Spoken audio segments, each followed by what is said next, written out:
উত্তাল সমুদ্র পাড়ি দিয়ে দেশের মূল ভূখণ্ডে পৌঁছানোই ছিল চট্টগ্রামের সন্দ্বীপের মানুষের নিত্যদিনের সংগ্রাম।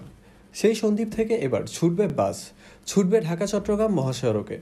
চট্টগ্রামের সীতাকুণ্ডের বাঁশবাড়িয়া ফেরিঘাট থেকে সন্দ্বীপের গুপ্তচরা ফেরিঘাটের নৌপথে আনুষ্ঠানিকভাবে চালু হলো ফেরি চলাচল।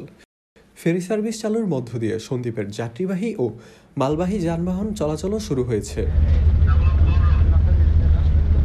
এই অঞ্চলের প্রায় 4 লাখ বাসিন্দার যাতায়াতের জন্য রয়েছে কুমিরা গুপ্তচরা সহ 6টি নৌপথ। একটি মাত্র যাত্রীবাহী জাহাজে মানুষ যাতায়াত করতেন এতদিন। পাশাপাশি স্পিডবোটও যাত্রী পারাপার করা হতো জীবনের ঝুঁকি নিয়ে। ছিল কাদামারিয়ে হাঁটার দুর্ভোগ। ফেরি চালু হওয়ার পর এইসব দুর্ভোগের হাত থেকে রক্ষা পেল সন্দ্বীপের বাসিন্দারা। ফেরিতে চেপে সাগর পাড়ি দেওয়ার স্বপ্ন পূরণ হলো সন্দ্বীপের বাসিন্দাদের।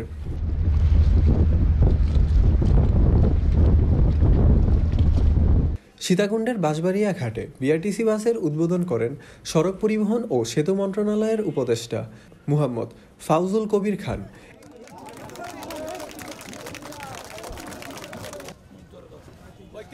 এরপর বাসে উঠে ঘুরে দেখেন নৌপরিবহন উপদেষ্টা অবসরপ্রাপ্ত brigadier general M Sakhawat Hossain. তারপর ফেরিঘাট উদ্বোধন করেন তিনি। পরে স্থানীয় বাসিন্দাদের সঙ্গে মতবিনিময়ে অংশগ্রহণ করেন তারা।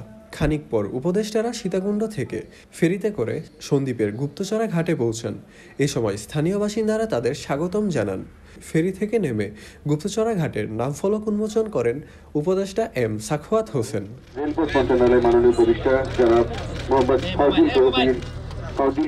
এ সময় তার সঙ্গে ছিলেন পানি সম্পদ মন্ত্রণালয়ের উপদেষ্টা সৈয়দা রিজওয়ানা হাসান, মুক্তিযোদ্ধা বিষয়ক উপদেষ্টা বীর প্রতীক ফারুক-ই আজম, প্রাথমিক ও গণশিক্ষা মন্ত্রণালয়ের উপদেষ্টা অধ্যাপক বিধন রঞ্জন রায় পোদ্দার, মৎস্য ও প্রাণী সম্পদ মন্ত্রণালয়ের উপদেষ্টা ফরিদা আক্তার। ফেরিতে ধরনভেদে যানবাহনের ভাড়া নির্ধারণ করেছে বিআইডব্লিউটিসি। এ সংক্রান্ত একটি ভাড়া তালিকা প্রকাশ করেছে সংস্থাটি। উদ্বোধনের পর থেকে পরবর্তী 8 দিনের মধ্যে একটি সময়সূচি প্রকাশ করেছে বিআইডব্লিউটিসি।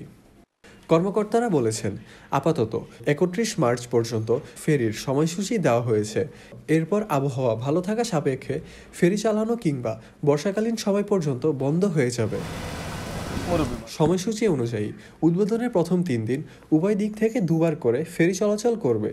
এরপর থেকে দিনে 1বার করে ফেরি চলাচল করবে। জোয়ার ভাটার সময় অনুযায়ী ফেরি ছাড়াও সময়ও পরিবর্তিত হবে। মারুফ আহমেদ সামি, বাংলা খবর, ঢাকা।